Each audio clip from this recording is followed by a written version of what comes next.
như cho nên tôi mua xì một cái chân dễ đa nó chúng chụp lại chúng chờ đi dùng câu cái này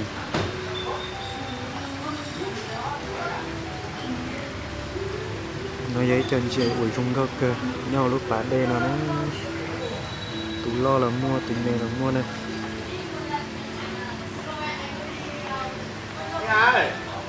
tụ đỡ là mua tụ lia là mua này dùng có cha lió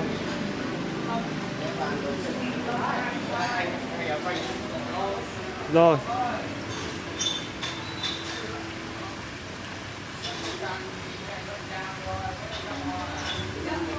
dùng có thế chân trên nó này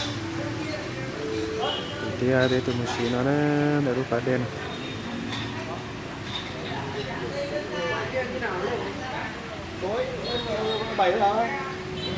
tôi không nhìn ra sọt tập đen thuê con xe mà có 10 chỗ 7 chỗ hả? Thuê con xe đi chỗ cái chuyện mình xin nó đó còn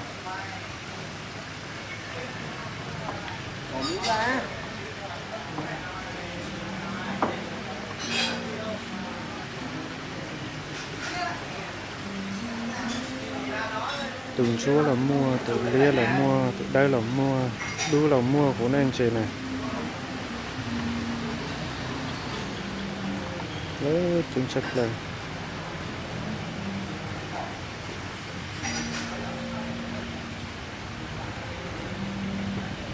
rồi cá đẹp chụp cho anh kiểu à anh chỉ nhà đẹp đấy vâng anh đừng đưa chỗ em trên nó cứ dùng cao cha đi này con bói với cả nhà không cá đó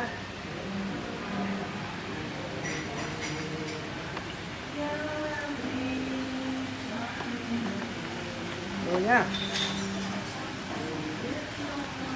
chụp tung kệ nó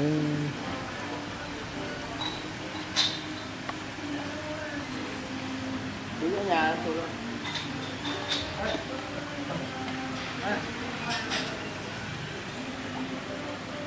thì chơi dùng cao cha không cần phải zoom đâu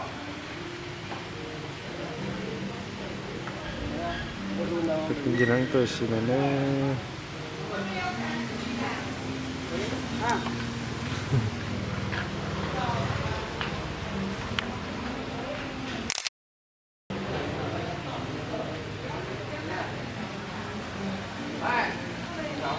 từng giờ đu nào cũng đâu cơ có một cà phê này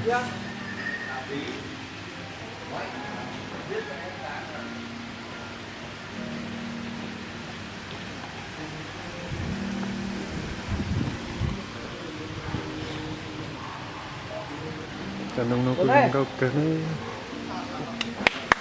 chụp ảnh đấy đứng đây đứng đây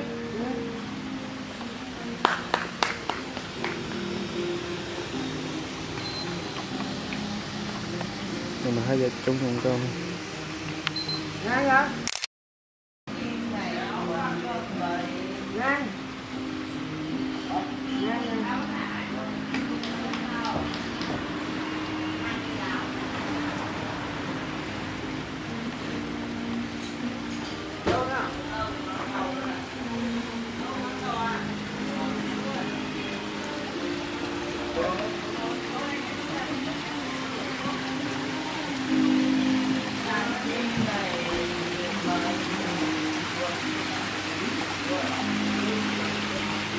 hai chấp là nó để chật chật nó muốn xuất đi xí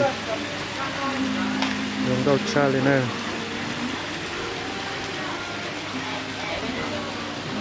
tê tê cảm thấy đã đa cho tận đó này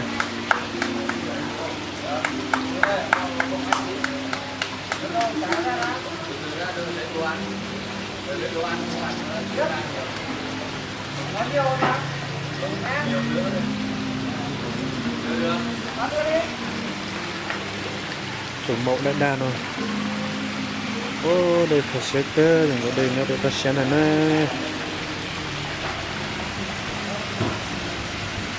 chấp lại đi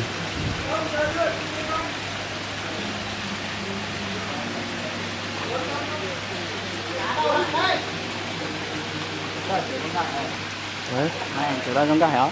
Đâu nhưng mà hả? đang quay Đúng không? ít liệt thôi. Để là giống cái thôi. Hả? Để là giống cái đang chụp thôi.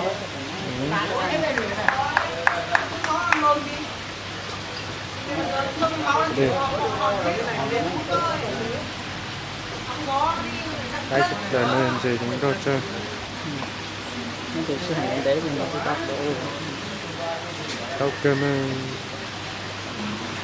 đồ luôn. ui dồi.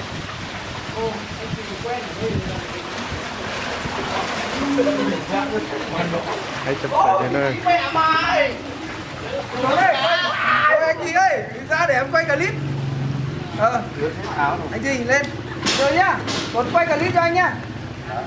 Lên lên lên lên. Anh em nhờ cái. Lên lên. Quay clip cho nó đẹp. Được. Đã. Chụp chúng chụp đầy ạ. Từ dàn người cũ này. Cân chết Quay tu chưa? này. Để tao ăn hôi một tí.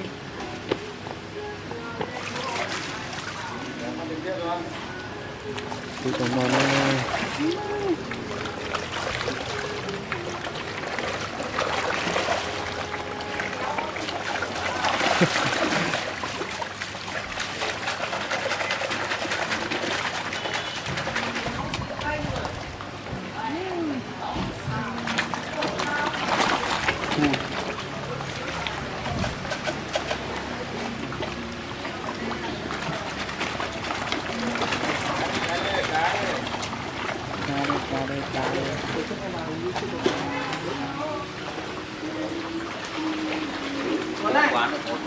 Còn này. Chụp nhanh anh. Chụp. cũng chơi đến nơi. Ngang ngang. Đây. Chụp chưa? Ngang. Không thế. Tôi sẽ coi chừng à.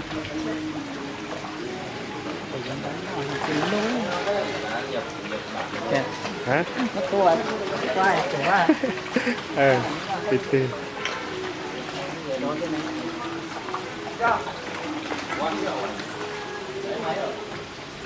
Chút đi. Tao tăng nữa. Quay gặp rồi. Chỉ tỏ chỉ tỏ Phải hay cho nó không? không? Quý. Con này có vẻ hay cho nó ăn không? Mất